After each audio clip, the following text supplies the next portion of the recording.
With limited healthcare, food supplies and clean water, the Navajo and Hopi communities faced a humanitarian crisis. At one point, we surpassed New York City for the most amount of COVID-positive cases and deaths per capita. But help arrived from an unlikely source, donations now totalling $1 million. The Irish were repaying their debt. How surprised were you when donations started to flood in from Ireland? Did you know why they were coming? We started looking into it and we started seeing messages, very sweet messages. And that's when I learned about the Choctaw Nation and their generous gift that they gave to Ireland during the potato famine. And it touched our hearts. It was 1847, the height of the potato famine, when the struggling Choctaw community sent $170 to Ireland. Nearly 2 centuries later, their kindness has been returned with interest. Alan O'Kelly, Shane Baldwin, Larry Rooney.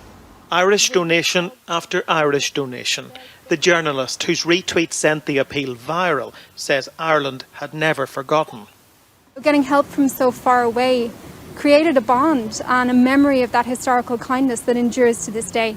And it's remembered in Ireland. It started off a chain of events through history in which Irish people have and Native American people have had a sense of solidarity and kinship that's been demonstrated a couple of times throughout history and is still remembered today. Commissioned in gratitude for that famine aid, this sculpture in Cork has new meaning, representing the enduring power of kindness for 2 communities with kindred spirits. It's a story we'll tell to our children and to our children's children. We'll never forget the kindness of the Irish. David Blevins, Sky News. Hello, my name is Ian Dawson, and today I will be presenting my final presentation for my amin 1001 American Indian and Indigenous Peoples course. I would like to thank you for taking the time out of your day to listen and watch this presentation, and I hope you enjoy it as we begin. In the course of this course, I have been exposed to many new and interesting ideas and revelations regarding Indigenous history in the United States and, to a lesser extent, Canada. Many aspects of what have been discussed in both the class's textbooks and lectures I would be glad to devote a short project to delve deeper into their subject matter and research more. But the part of this course that most interested me was found in the early chapters of our textbook written by Roxane Dunbar Ortiz, An American Indigenous Peoples History of the United States. In chapters 3 and 4, she discusses the ways in which European colonialism was not some new invention tailor-made for the Americas, but rather one tried, tested, and developed within the context of both the Crusades through Northern Europe, the Holy Land, and Africa, as well as the British colonization of Ireland. Now, Britain's imperial history is one almost as long as their list of atrocities committed against the natives of their colonies, and one fairly everyone knows, given their breadth of control over the world at one point or another. However, from that shared history of British and, more broadly, Anglo-Saxon colonial rule, some interesting relationships and similarities have developed between Indigenous peoples of North America and the Irish. Histories of mutual charity and support have sprung up, even as it is framed by the sad and sorry picture of mistreatment by English or American officials. But before the positives of these relationships can be explored, the terrible context is needed. Ireland has served for some time as the testing ground of many later practices that would be visited upon the Native Americans by the British and later Americans, peoples and governments. Since over the 19th century, this sorry history has been visited upon both people. This includes forced land subdivision, a practice foisted upon both the Irish and remaining Native American tribes in the U.S., pioneered in Ireland prior to the Great Potato Famine. Under this practice, the British government forced all landowning Catholics to allot their land equally to their children in their wills. Introduced in 1704 with the Popery Act, This practice did not do much to allow people to develop capital and industry in Ireland, and similar logic would lead to the passing of the Dawes Act in the US in 1887, passed explicitly to reduce Native American lands and their livelihood, and doing so by an astonishing more than 90 million acres and an untold devastation of people's livelihoods. But even these land subdivisions were only one more slap in the face to both cultures. Before even the Dawes or Popery Acts, both the Irish and Native Americans were subject to the removal from their land in similar manners. Using concepts of manifest destiny, conquest, racial inferiority and superiority, and, quote, bringing civilization to an empty land, English settlers and governments of both Ireland and the Americas forcibly dispossessed and removed indigenous peoples from their land and onto, notably, much, much worse territories. From this shared history of oppression, however, a mutually supportive relationship has developed between certain Native American tribes in Ireland. This relationship largely began during the Great Potato Famine, when two Choctaw tribes and the Cherokee donated a collective $520 to famine relief in Ireland. Now, adjusted for inflation, this figure reaches $19,500 in 2021 money. An impressive amount considering these tribes had only recently been subjected to the Trail of Tears.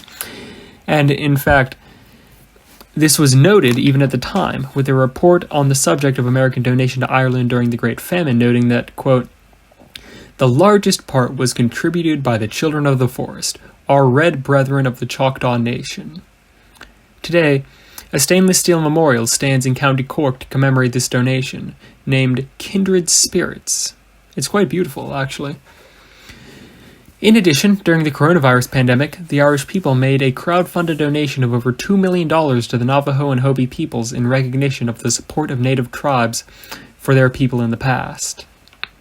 Another aspect of Irish solidarity with native tribes is a series of scholarship programs, with their government creating full-ride scholarship programs for Choctaw students who wish to study in Ireland, beginning in 2019. In general, in fact, the historical interaction between the Irish people and the Choctaw, as well as other native tribes, especially today, has been characterized by mutual charity and support. In 2005, the Irish government raised funds for Choctaw victims of Hurricane Katrina. And later, in 2007, the Choctaw donated $8,000 to the Shell to Sea campaign, fighting the reconstruction of damaging fossil fuel infrastructure in Ireland. In addition, some Native American tribes have even offered some support, if only diplomatically out of necessity, in the Irish fight for independence, with Ireland's president during the Irish War for Independence of 1919 being named an honorary chief and given a headdress by the La Courte Oriel band of Ojibwe while traveling across the U.S. to drum up support for the Irish cause. After being given these honors and support by the Ojibwe, his group offered several .38 caliber rifles in return, which are still kept to this day, interestingly enough. At the same time as this shared history of mutual support has developed, these two groups are also undergoing several major social efforts in parallel, especially in the area of language and cultural revitalization. Now, we've spent a large part of our semester in amin 1001 talking about the revitalization efforts, both linguistic and cultural in nature, and we even had a fascinating guest speaker over to discuss the topic in great detail. But language revitalization appears to be a rather common theme in former British colonies. From Ireland to the Americas to New Zealand, native peoples long under the British and/or American heel have worked to rebuild their traditions and language in the aftermath of genocide. Thankfully for their efforts, then, that techniques and discussions surrounding these concepts has long established effective and popular means by which to reawaken sleeping or tired tongues. Though these efforts began in differing times, the common practices of immersion schooling, publication and translation of literature into the reawakening tongue, and cultural efforts to resurrect traditions of a genocided people have all proven effective and popular means of both coalescing the identity of a people as well as raising a new generation of speakers of a language near the brink of destruction. From the centuries-old and continuing Gaelic revival movement to the wildly successful relatively recent reawakening of the Te Reo Maori language, or even the modern-day efforts by the First Nations and Native Americans, all share a similar history and underlying desire and support from colonized people to create an identity separate from their colonizers. As a descendant of potato famine immigrants, I have always been mildly interested in the country of Ireland and its history, not to mention mythology.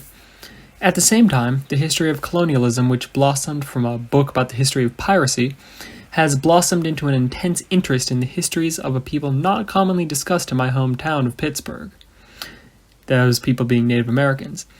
That is why I have been excited and glad to explore both in this project and this class, as I delve deeper into two surprisingly similar histories to explore how two colonized people can aid and assist one another, and eventually begin to rebuild themselves in a state of mutual friendship and support.